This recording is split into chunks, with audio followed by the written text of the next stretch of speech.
Welcome back everyone to another episode of KaijuVFX. Today we're going to create Godzilla's Atomic Breath. We've done Shin Godzilla's Atomic Breath in the past. Now we're going to cover just sort of the generic blue atomic breath from Godzilla. In particular, we're going to try and replicate the Millennium era atomic breath with this GMK Monster Arts figure right here. So here's what the final product is going to look like.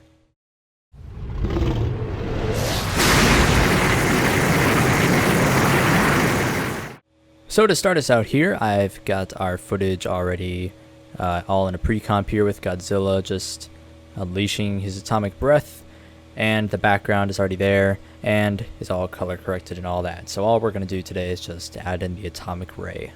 So to start off, we're going to hit Control Y and make a new black solid, click OK, and we're going to add a third-party plugin here, one that I've used plenty times in the past, and it is free, and that is Saber by Video Copilot. So as you can see what Saber does, if you have not seen it before, it essentially creates this beam of energy that you can control freely with 2 points, and it has all sorts of different presets that you can choose from and all that kind of stuff. But to start us out here, we're just going to leave it on the default preset for now. So let's hit F4 to change the switches and modes over here, and change the blending mode of this layer to screen. So we can play around with the start point of this beam and the end point, and sort of get this general shape of Godzilla's beam going on here. And right now, as you can see, it's way too thin. I mean, obviously, if that's the effect you want to go for, more power to you. But for this atomic breath we're trying to recreate, the beam needs to be a lot wider. So we can come over here to the core size and crank this up quite a bit. Somewhere around here, 35 or so seems okay. And we're going to go into the customize core menu and just soften up that core a little bit, say 14 or so. And then we'll also play around with the glow settings here, so maybe the intensity of that a little bit, the spread maybe we'll crank down a tad, the bias we'll bring up quite a bit. And what we can also do, since Godzilla's mouth is sort of at an angle here, almost a little bit toward the camera, and right now this beam is just a flat line, so that's not going to look terribly convincing. So what we can do is play around with the start size and the end size of this beam right here. So let's bring down the start size just a little bit, and maybe we'll play around with the placement of this beam just a little bit. And we can play around with the end size too and bring that up quite a bit. We'll move this more toward the camera. Alright, so that's already looking not too bad. And next we're going to go into the flicker. And we'll play around with the flicker intensity quite a bit. We'll bring that up to say about 175. And then the flicker speed we'll play around with a little bit. Let's try 20 for now and see how this looks. We'll solo this layer just so we can see what's going to happen. And it's maybe a little bit too much on the flicker intensity, so we'll try bringing that down to about 100 maybe. And the speed is fine, and we'll just keep playing around with this a little bit until we get something that we like. Alright, so I got something that I'm feeling pretty decent about right here. And next we're going to go into the distortion menu for Saber and play around with the distortion settings a little bit. So first, let's go into the core distortion. And if we up the distortion amount, you can see what this is going to start to do to the beam. It's going to make it a little bit more sort of smoky, energy looking kind of thing right now. We can play around with the distortion type a little bit. Currently it's set to smoke, and we can change that to maybe be fluid or energy. And I'm kind of liking how energy is looking right now. It's got that sort of fluid, really turbulent look to it.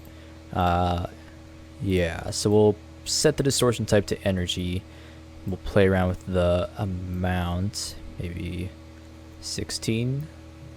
And we're also going to play around with the wind settings right here. So as you can see with Saber, the distortion on the beam will move in a certain direction. So right now it's sort of moving a little bit southeast, sort of, not quite as far as we would like it to, we want it to move straight along with this beam. So we'll play around with the wind direction offset a tad.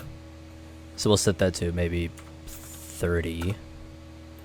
And if we render that, there we go. Now we can see that the energy is moving more along the beam rather than a little bit more downward.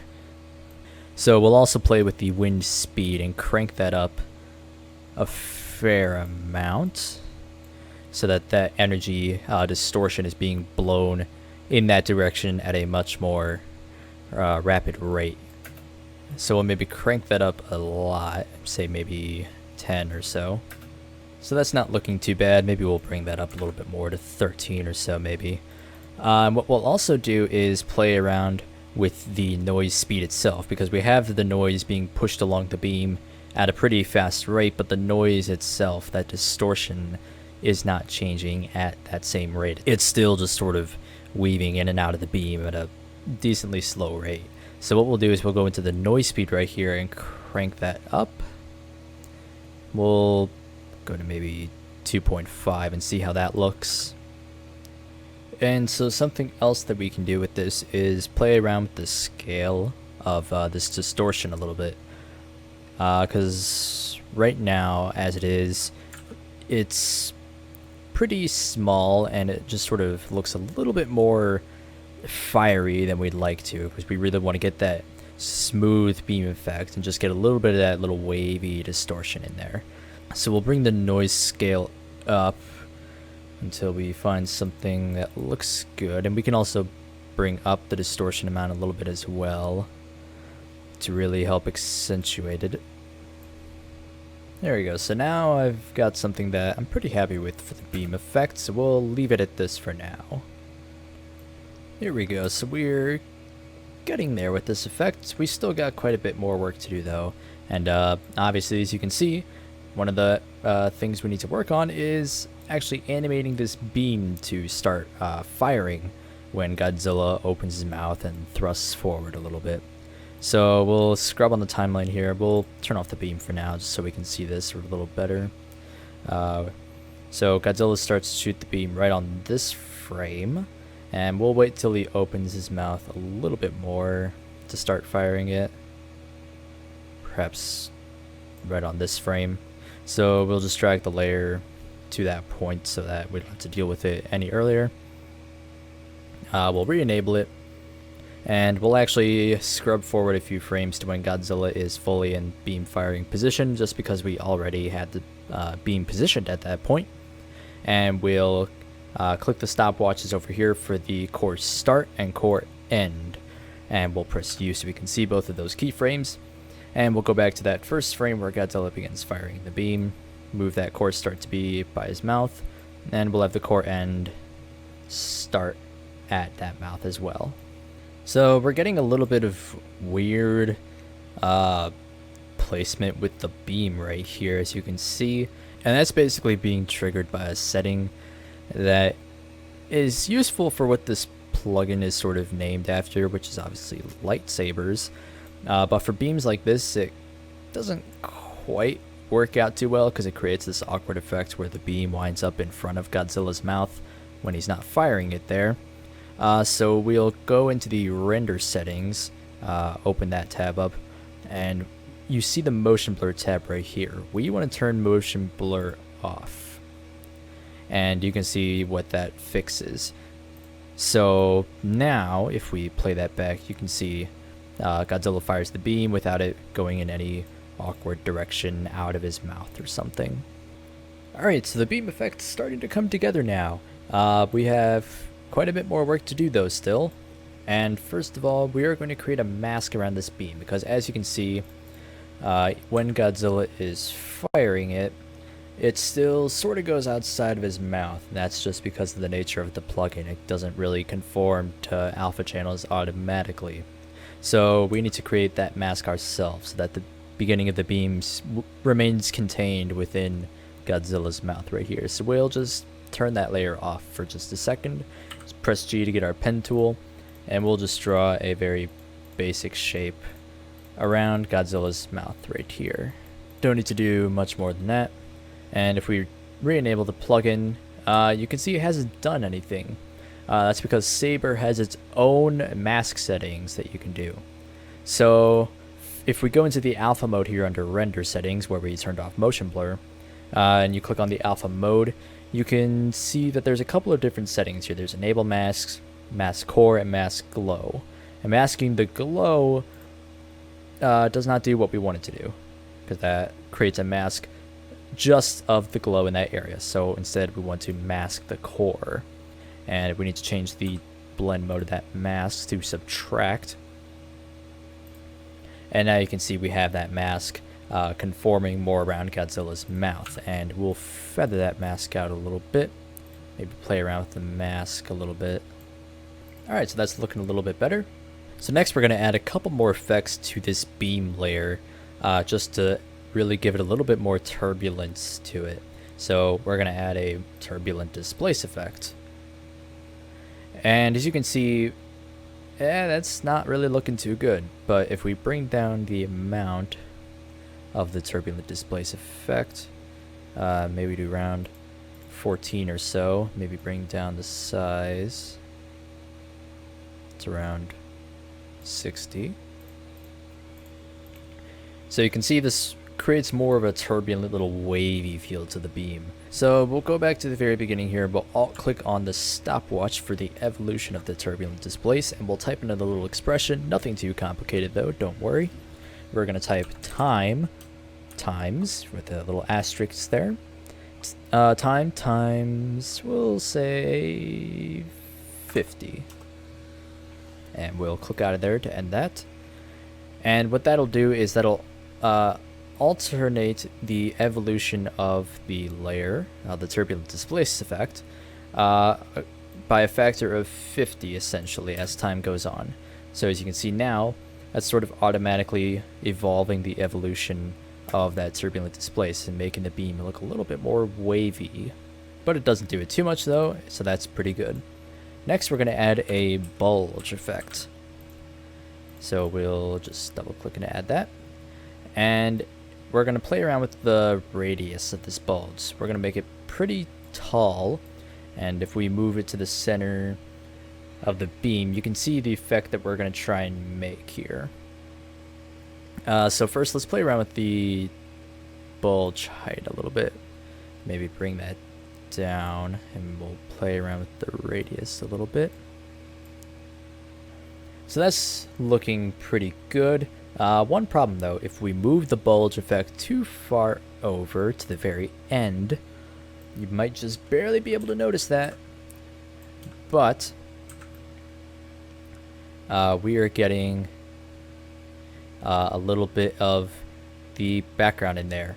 And that is because we have not selected the pin all edges thing a little down here on the bulge. But the problem is if we do that, then we lose the bulge as the little anchor point for the bulge moves down to the end of the beam right here. So to remedy that, we're going to uncheck that pin all edges right there. And we'll bring this here so we can see what we're dealing with. We're going to add a motion tile effect.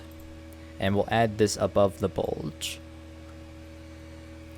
So we'll come to the output width right here. And we'll change that to something small, maybe 105. And we're going to check mirror edges. So now as you can see, that mirrored the edge over here when the bulge comes over to the end of the layer. So now we can still create that bulge effect going down the beam, and it does not create any sort of awkward dissonance with the background here. So let's resize the comp again, and we'll play around with the timing of the bulge right here. So we'll click the stopwatch right here for the bulge center to set a keyframe, press U so we can see that, and over time here we'll just go forward a couple keyframes and move the center radius to the end of the beam. Maybe we'll make that a little bit longer. Maybe we'll play around with the radius again, and maybe we'll adjust the taper radius as well while we're at it. There we go. So we have a little bit of a bulge just going through the beam right there. and it looks a little bit sharp around the edges here just because of the glow of the saber, unfortunately. But that won't look so bad later once we start adding in some of the other effects. So we're not going to have this go by very often, but every so often we'll just set another keyframe and copy and paste those keyframes down there, so that a couple of times while the beam is going, we'll have that bulge sort of travel through the beam. Next, we're going to add some sort of general particles flying out of the beam here. And to do this, we're going to create a new solid, make it black. We'll drag it forward to about there. And we will add a CC particle world effect. And you might have seen this before. It's just the built-in particle system with After Effects. Normally I use Trapcode Particular for creating particle effects, but I want you guys to be able to create this effect without having to purchase any third-party plugins. So in the physics tab, we will change the animation type from explosive to fire, and we'll play around with the velocity a little bit, bring that down to 0.2 or so for now. We'll probably change that. Go into the extras, the effect camera, and we'll also unsolo that so we can see what we're doing.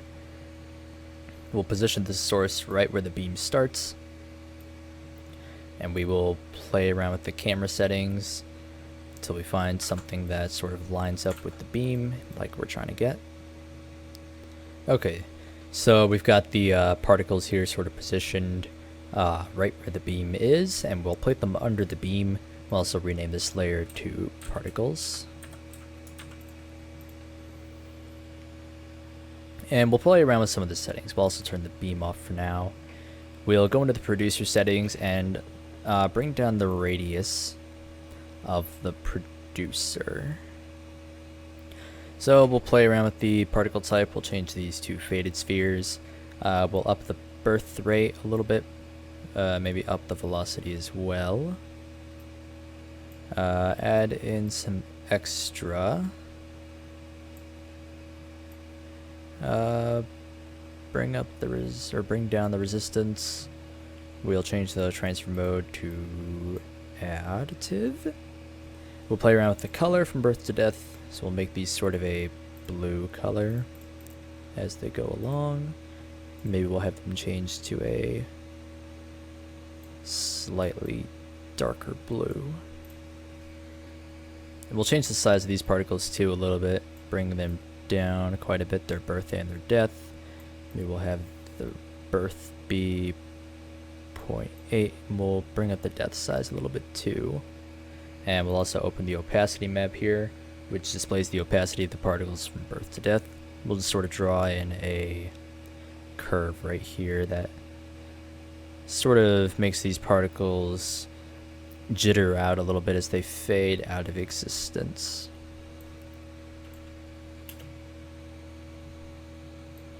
Maybe we'll turn on motion blur for this layer as well. This is just something we're going to play around with quite a bit. I might not show all of it, but just play around with this at your discretion, however you like. Alright, so I've played around with the particles a little bit, and I added a second particle layer also coming out of Godzilla's mouth right here. And really, a lot of this is just play around with it however you like. This is just how I like to have it, with this little stream of offset particles coming out of the beam to give it a little bit more energy and life. And then also these particles coming out of Godzilla's mouth just sort of really seem like it's just coming out of there and releasing all sorts of energy. So next we're going to fix up the emission of the beam right here, because it just sort of like appears and looks a little bit awkward. So I'm going to add some shockwaves from Video Copilot. I've got the whole shockwave packed right here, but there are a couple of free shockwaves on Video Copilot's website that you can try out for yourself, as well as a tutorial on how to make them in After Effects completely vanilla. Just having them here as video files from purchasing them saves a lot of time from having to make the shockwaves. So this is just for added flair. So first off, I think I'm going to add Shockwave 21 here, and we'll put this above everything for now.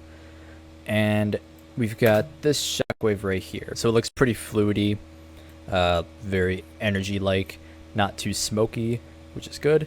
So we'll just make this look good first and foremost. We'll add a glow effect, stylized glow. We'll make this a pretty tight glow throughout the entire Shockwave. Duplicate that, have this glow be a lot more broad,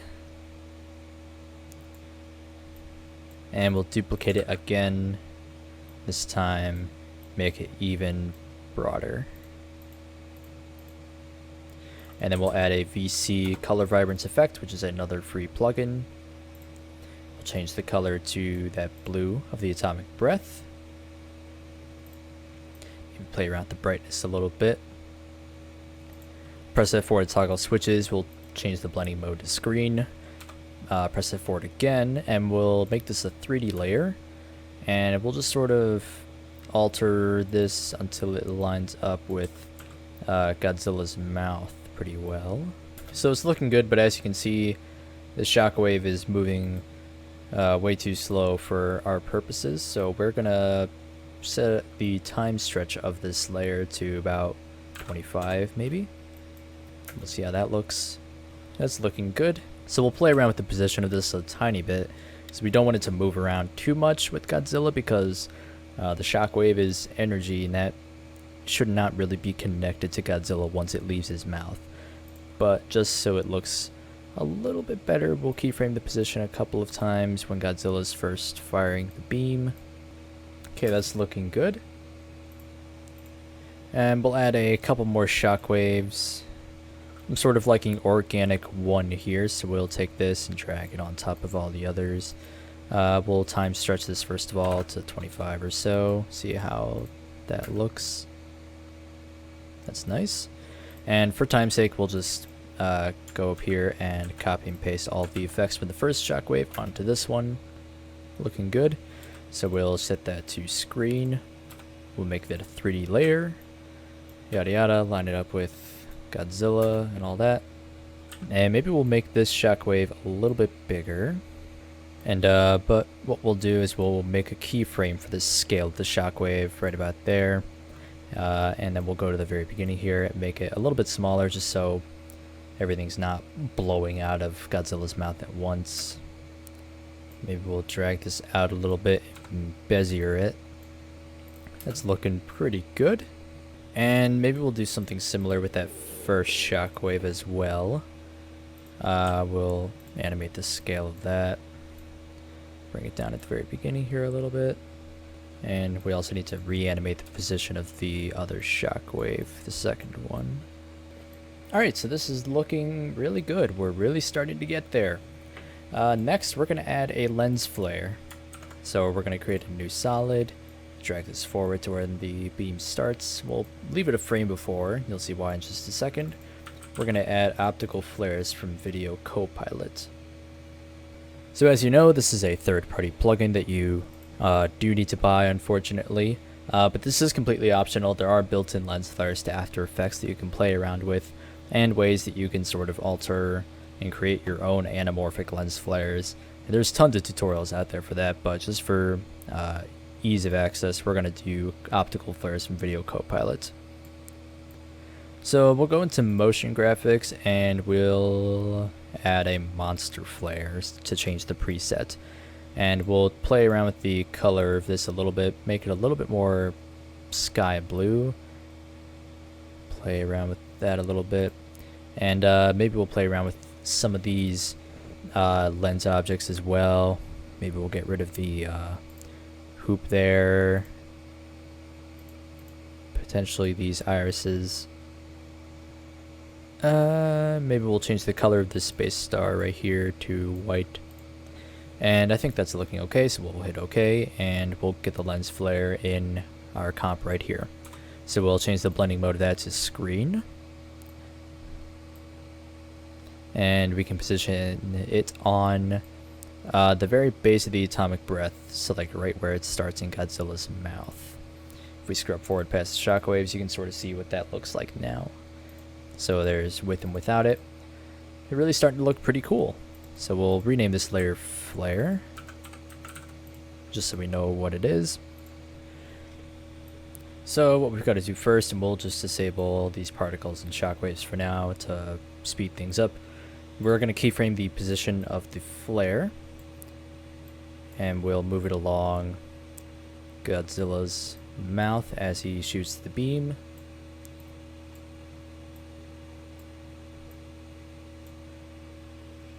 So now if we turn that on, the beam moves with Godzilla's mouth. Now next what we want to do is keyframe the brightness. So we'll go a couple of frames past where Godzilla is fully shooting the beam and click the stopwatch for brightness. And right here, at the very beginning when Godzilla first shoots the beam, we'll bump up that brightness quite a bit.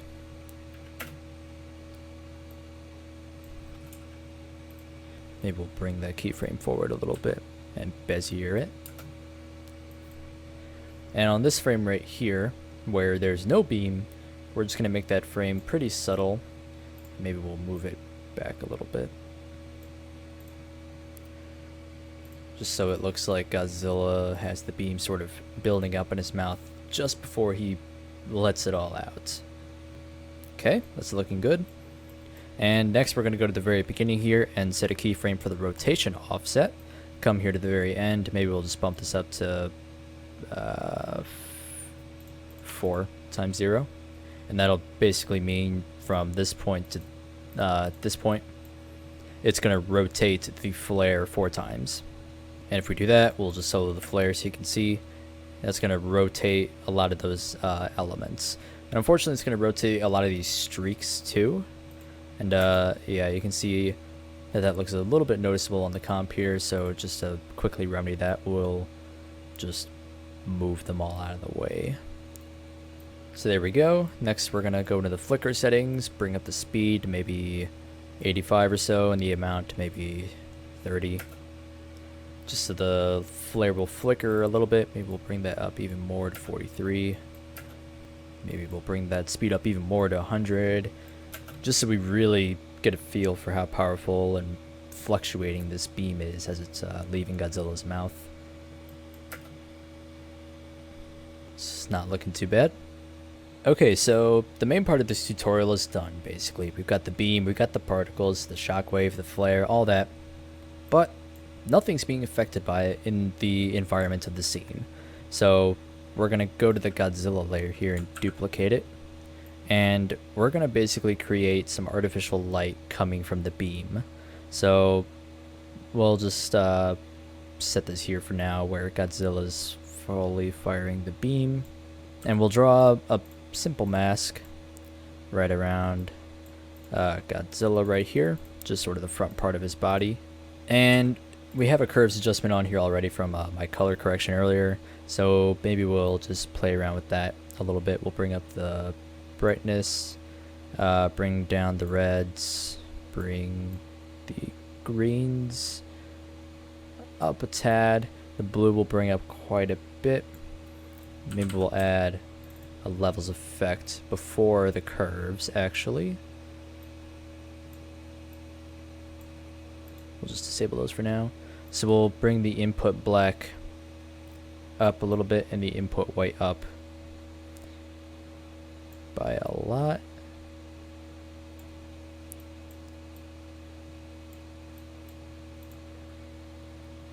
There we go. So now we get this sort of really crisp, bright blue looking Godzilla. We'll feather that mask out quite a bit, and we'll just put everything back on so we can see what that looks like now.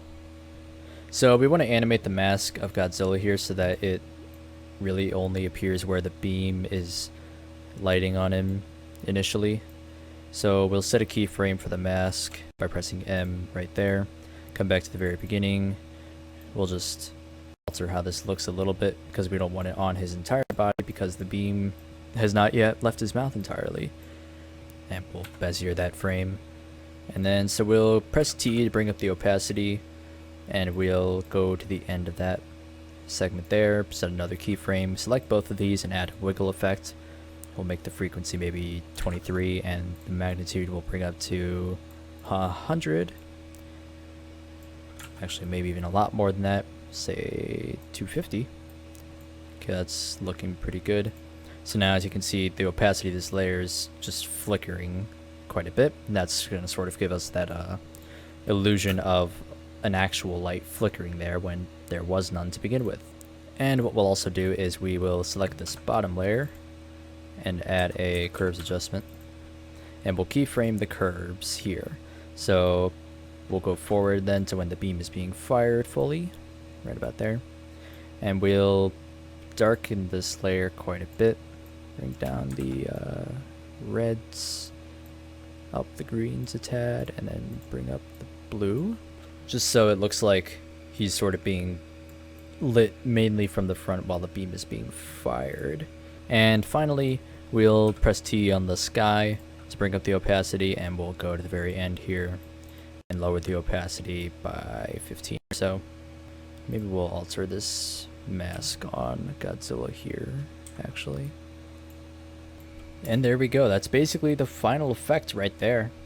So there was stuff that I didn't cover in this tutorial, such as making his spines light up, which is its own little separate thing that could be done. It's pretty simple. Just draw a mask and you make it glow and all that good stuff. So I didn't really think that was necessary to cover during this tutorial.